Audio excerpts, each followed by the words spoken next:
Nå, nu er vi nået til det punkt, der hedder service. Igen tænker jeg ind, at service og mersalg jo er en integreret del af dit arbejde. Det er ikke sådan, at vi på den ene side giver god service, og på den anden side snyder folk, så de køber noget mere. Det er jo selvfølgelig en symbiose, hvor vi både yder en god service og sørger for, at vi har solgt nogle varer. Hele koblingen af de to elementer er ikke særlig kompliceret. Jeg tænker bare helt banalt på vores efterhånden ret meget brugte hjul, der hedder, at fra gæsten kommer til gæsten går. Uanset om det er frokost, aften, eller karte, eller buffet, altså konferencegæster, eller om det er i baren, om det er i lobbyen, eller hvor I nu har mulighed for at sælge. Uanset hvad, så skal du have tegnet hjulet inde i hovedet. Det synes jeg faktisk noget af det første, I skal gøre i afdelingen, hvis ikke I allerede har fået helt styr på det. Det er at få tegnet hjulet og sige, hvad er det for nogle kontaktpunkter, vi har, hvor gæsten kommer ind, til de sætter sig osv., til de går igen. Når I har styr på det kontakthjul, så kan I tale om, hvordan vil vi yde en god service. Vil vi trække stolen ud, eller vil vi ikke? Vil vi vise dem vej til garderoben, eller vil vi tage deres tøj, eller vil vi intet gøre? Hvornår vil vi give dem menukortet? Hvordan vil vi rådgive om vinen og om drikkevarerne? Hvilken grad af smagsprøver skal der være for at inspirere vores gæster, som jo også er service, for at inspirere vores gæster til at mærke, hvor de er, og til at føle, at de får en helt anden service, end de gør på et andet hotel.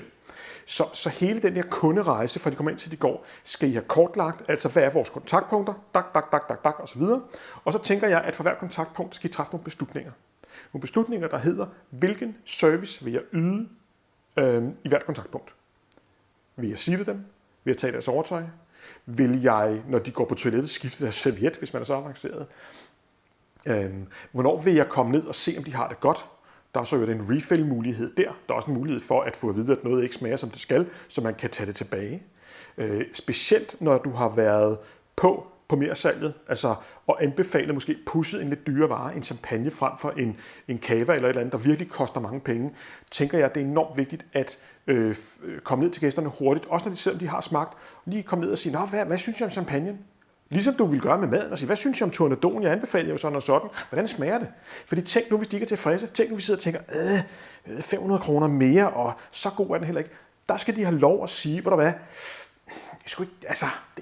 den er okay, men det er sgu ikke rigtig pengene værd. For det er der, du kan lave forskellen. Det er der, hvor du undgår, at de går på TripAdvisor og skriver et eller andet med, at vi blev snydt, eller vi blev presset, eller et eller andet. Og det er der, hvor du siger, hvor der hvad, hvis ikke I synes, den er god, så skal I altså ikke have den her flaske, de her penge. Så finder jeg på et eller andet nyt. Hvad du finder på, det bestemmer du selv. Men vi vil ikke have utilfredse gæster derude. Og den bedste måde at få de utilfredse gæster frem på, så vi kan reagere på det, det er altså at komme ned og sige, nå, venner, hvordan er tingene? Igen her er det ikke et spørgsmål om at sige, nå, er alt i orden? Altså at lægge ordene for meget i munden på dem. Det skal ikke være for nemt at sige ja. Fordi så risikerer vi bare, at det der ja, det bliver sagt for at få fred, men de dybest set er utilfredse. Så igen er HV-spørgsmålet rigtig gode her. Jeg skal lige høre, nu fik jeg jo den her champagne. Hvordan smager den? Og der kan du se nuancerne i deres ansigter, når de siger, det var okay. Ja, men er okay så godt nok? Ja, hvis man er jyde, er det måske. Hvis man er københavner, så er okay ikke godt nok. Og der kan du reagere. Det samme gælder selvfølgelig maden. At komme ned og sige, godt, hvordan smager jeg slam? Og så videre. 9,9 ud af 10 gange er de jo glade, men 9,9 ud af 10 gange, hvor de er glade, er det ikke spildt at spørge, for det er stadigvæk en indikation for dig til dem om, at jeg synes, at det er vigtigt at yde dig en god service. Derfor spørger jeg. Andre servicetiltag, du kan overveje, er selvfølgelig sådan noget med at hjælpe gæsterne på vej. Hvordan får vi dem ud af restauranten? Viser vi dem døren? Altså går foran og siger tak for i aften. Giver vi hånd? Husker vi navne og alle de her ting? Vi har været igennem det på kurset. Jeg synes bare, det er vigtigt som en reminder, at I sætter jer ned og træffer nogle beslutninger. Og for ligesom at summere det helt op, når vi taler mersalg og når vi taler service, så er der masser af beslutninger, du kan træffe. Og der er flere beslutninger, du kan træffe, end du skal gennemføre fra dag 1. Så træf jeres beslutninger, lav en liste over dem, og bliv enige i afdelingen om, i hvilken rækkefølge indfører vi de her ting. Jeg har sagt det før, og jeg siger det igen, og jeg bliver nok ved med at sige det altid. Lad være med at træffe en masse beslutninger, som skal gennemføres fra på tirsdag.